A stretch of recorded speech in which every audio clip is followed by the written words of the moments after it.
My boss sent me an email at 4 a.m. for an event I needed to attend by 7 a.m. My workday starts at 8.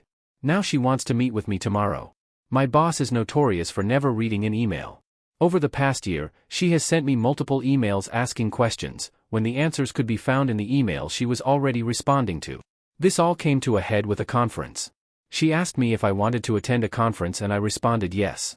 She then asked if I would register everyone for the event. I asked for details about the registration. She forwarded an email with these details, and that email also contained many questions. Knowing her, I asked her if she had responded to those questions. She replied, "What questions?" Literally scroll up and look at the email. Now, having been made aware of these questions by me, she asked me to respond to them. One question was if we wanted to host a booth at the conference, which she said yes.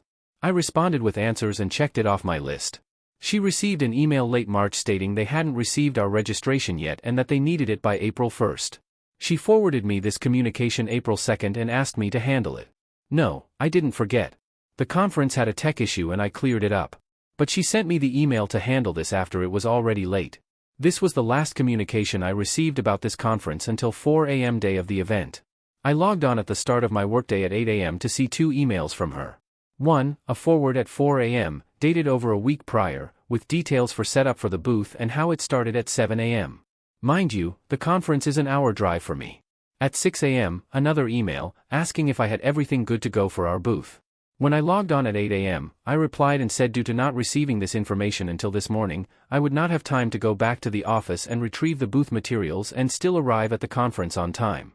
I shut my computer and drove to the conference. When I arrived, I had a pretty nasty email from her stating she had asked me to handle the booth, so of course we would be having one and that I needed to go back to the office and get it. I replied that I was driving and now arrived at the conference, and that there was a box at the other office, 10 minutes away from the conference, that she could grab on her way in. She did grab it and we had a booth. She came up to me at the conference asking what had gone wrong, and I told her simply that I did not have this information until this morning and planned my workday around the information I had. She has now asked for a meeting with me tomorrow morning. I feel as though she is going to try to place blame on me here, and I don't know how to respectfully tell her this is her fault.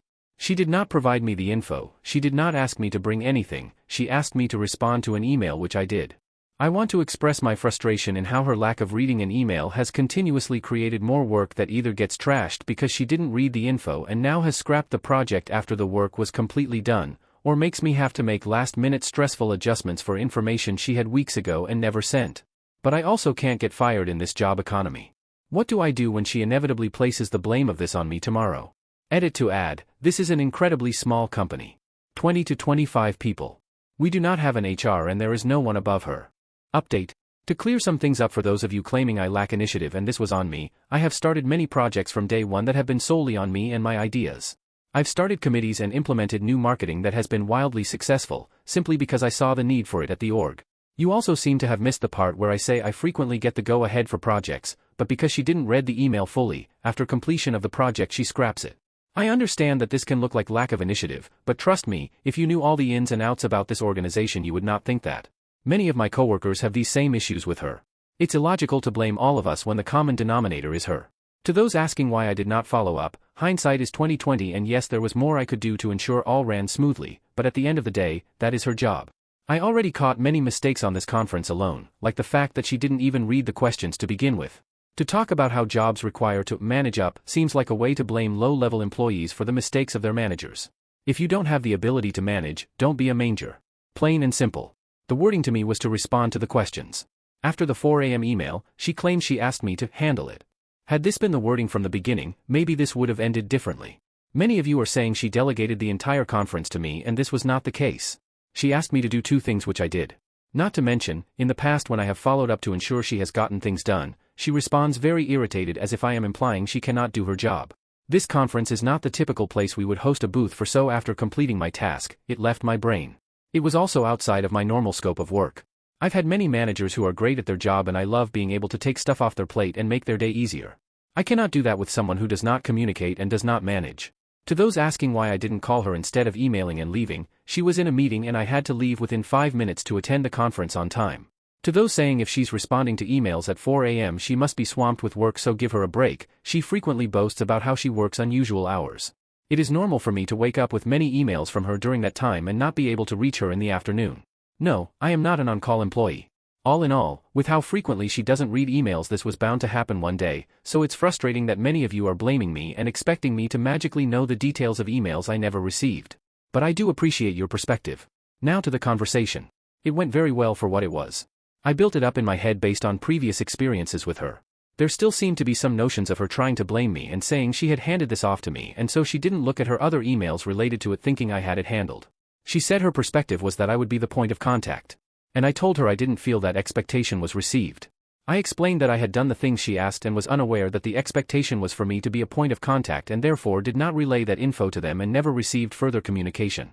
I said going forward it would be helpful that when I bring up the things I am working on at our one-on-ones, that is my exhaustive list, and if there is something on there she is thinking I am handling that I did not mention, I need to be aware of the expectation to complete that project. And that this will help us be on the same page about expectations. I didn't say this, but on my end, I thought that was the entire point of a one-on-one and am wondering why she hasn't been doing that all along. Why didn't she bring up this conference at previous one-on-ones when I didn't say it was on my list? She mentioned something about how she doesn't want to micromanage and just lets everyone run with things. In my opinion, this is a cop-out to not be a manager at all. You can effectively manage without being a micromanager. I told her I don't need someone to micromanage me, I just need clear communication of what is expected of me. If you want me to be handling a project, and not just a quick task for it, I need to be told that I am in charge of the project. I don't see that as micromanaging. Overall, although the convo went better than expected, I'm still frustrated because she seems oblivious to her role in all this. To her fairness, she did ask me to come to her with things she is doing that upset me, but I genuinely don't know how to respectfully tell me boss to just read emails because she constantly misses details. And, in a previous experience, when told to come to superiors with issues, I did, and they let me go. It wasn't a job, but for the purposes of this, it works. So I don't exactly feel confident telling her things she's doing wrong.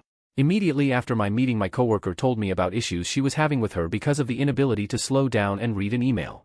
It takes us so much more time to go back and forth in communication than if she were to just read it the first time.